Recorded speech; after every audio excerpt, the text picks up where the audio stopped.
ఉంది చుట్టూ అరుగు ఆపక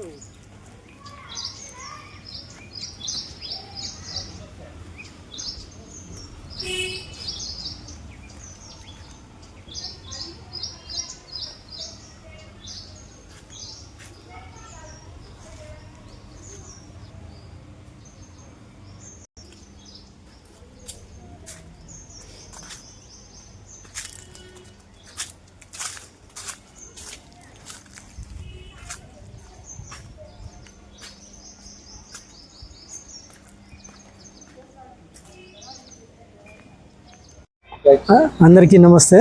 నేను ఎలక్ట్రిసిటీ డిపార్ట్మెంటు రిటైర్డ్ ఎంప్లాయీ. నేను ఇక్కడ సెక్రటరీగా ఉన్నాను. ఈ పార్కు 2000లో ఈ పార్కు చేయాలని అంటే మా కాలనీకి పార్కు లేదు, రిజర్వ్ సైట్స్ ఉన్నాయి. ఈ రిజర్వ్ సైట్ని మేము ఎట్లయినా చేసుకొని పార్కు తయారు చేయాలని మున్సిపాలిటీ వాళ్ళని అడిగితే మా దగ్గర ఫండ్స్ లేవు, మీరు చేసుకుంటామని అంటే కండిషన్స్ పైన మీకు హ్యాండ్ ఓవర్ చేస్తాము స్థలాన్ని, మీరు దాంట్లో ఇవన్నీ మేము చెప్పినటువంటి మీరు చేయాలా అని ఒక కండిషన్స్తో మాకు ఇచ్చినారు 2000లో.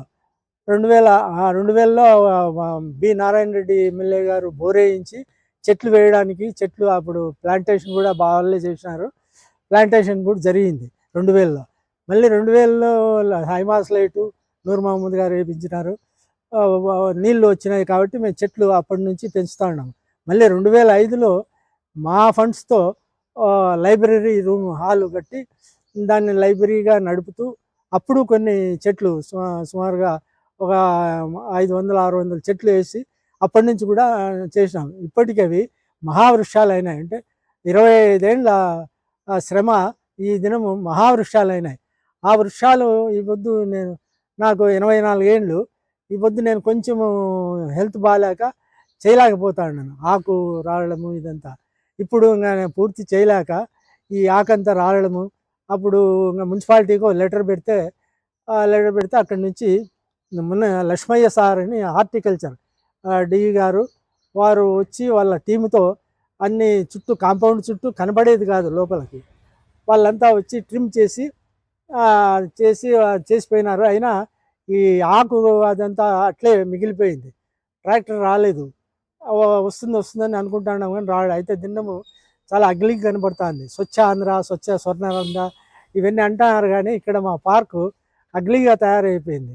మా పార్క్ కూడా స్వచ్ఛాంధ్రగా, స్వచ్ఛ పార్క్గా, విద్యుత్ శక్తి పార్క్గా ఉండాలని నా ఆశ. నేను ఎందుకంటే 25 ఏళ్ళుగా దీన్ని పెంచి పోషిస్తాను కాబట్టి నాకు కొంచెం బాధ ఉంటుంది. ఆ బాధను మీరు గుర్తించి దీన్ని క్లీన్గా చేసి మాకు ఒక స్వీపర్ని అట్లీస్ట్ మార్నింగ్ టైం ఒక 2-3 అవర్స్ మా పార్కులో పనిచేసేటట్టుగా మరీ వారి పని వాళ్ళు చేసుకోవచ్చు, ఇట్లా అరేంజ్ చేస్తే మా పార్కు బాగుంటుంది. అప్పుడు స్వచ్ఛ విద్యుత్ శక్తి పార్కు, స్వచ్ఛ అనంతపురము, స్వచ్ఛ ఆంధ్ర ఇట్లా తయారవుతుంది. కానీ ఇట్లా చిన్నదాన్నే విడిచిపెట్టేస్తే మాకు చాలా బాధగా ఉంది. కాబట్టి దీన్ని చేయాలని ఒక స్వీపర్ని మాకు అరేంజ్ చేస్తే, ఒక గార్బేజ్ ఇది కూడా లేదు. మా కాలనీలు 3-4 ఉన్నాయి, ఇక్కడ ఒక్క గార్బేజ్ కుండీ కూడా ఇక్కడ లేదు.